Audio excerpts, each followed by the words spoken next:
This topic has to do with the inkwell, excuse me, and the perceived weakness of that inkwell.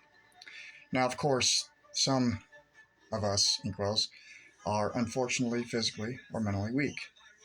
Sometimes mentally, and sometimes physically, and sometimes both.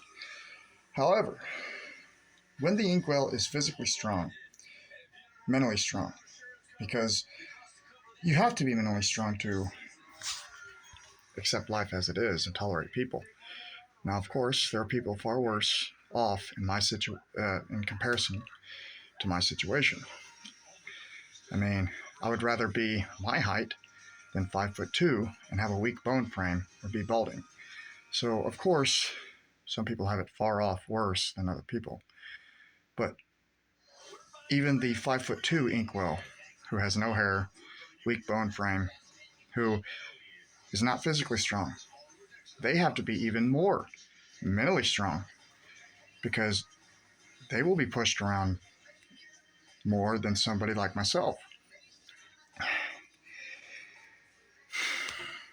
Height does matter too.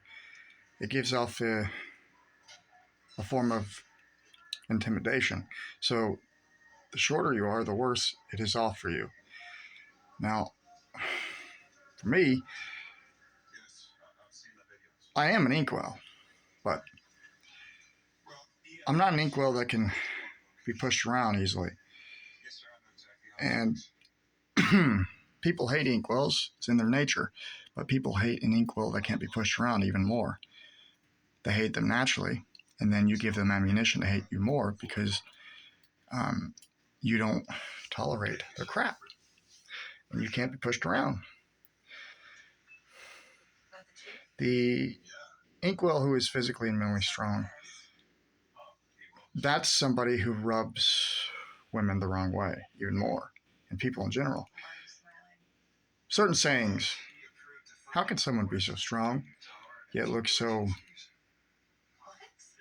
circular? You get what I'm saying? Circle. It angers women because it doesn't resonate with them how someone can look so girly yet be physically strong and have some bravery to, defend themselves. And like I said in other videos, women are natural practitioners of eugenics.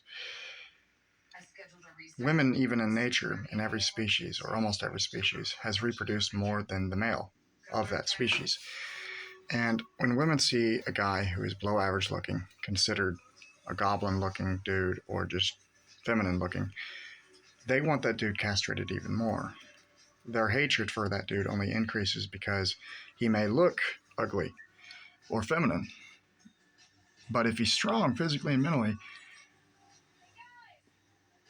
they have to figure out new ways to push you around. And then when you stop responding to that, what can they do? They wait till you do something stupid, and then they're like, castrate him. Ugly men, whether you're deformed, off-looking, a goblin, or androgynous, women want these types of individuals castrated. And the stronger the man who is uglier, the more they want that man castrated, even if it's not conscious. And it seems like people in general want this type of individual. They want their masculinity to be rendered weak, to cut away, to get rid of their masculinity. So the village idiot sometimes is a person who is not going to tolerate with BS from people. And so, if necessary, fights break out. And then sometimes when the inkwell's punched by someone who's like 6 foot, and the dude's 235 pounds maybe, punches the dude in the face, and it doesn't even knock him out, gives him another reason to hate the inkwell. I'm sure there are cases where the inkwell can tolerate a punch, and can even fight and lift heavy shit. Now, is this shit that women value? Of course not. Women don't value strength. Women value good genetics over strength. Strength is just complementary for a beautiful face or a handsome face.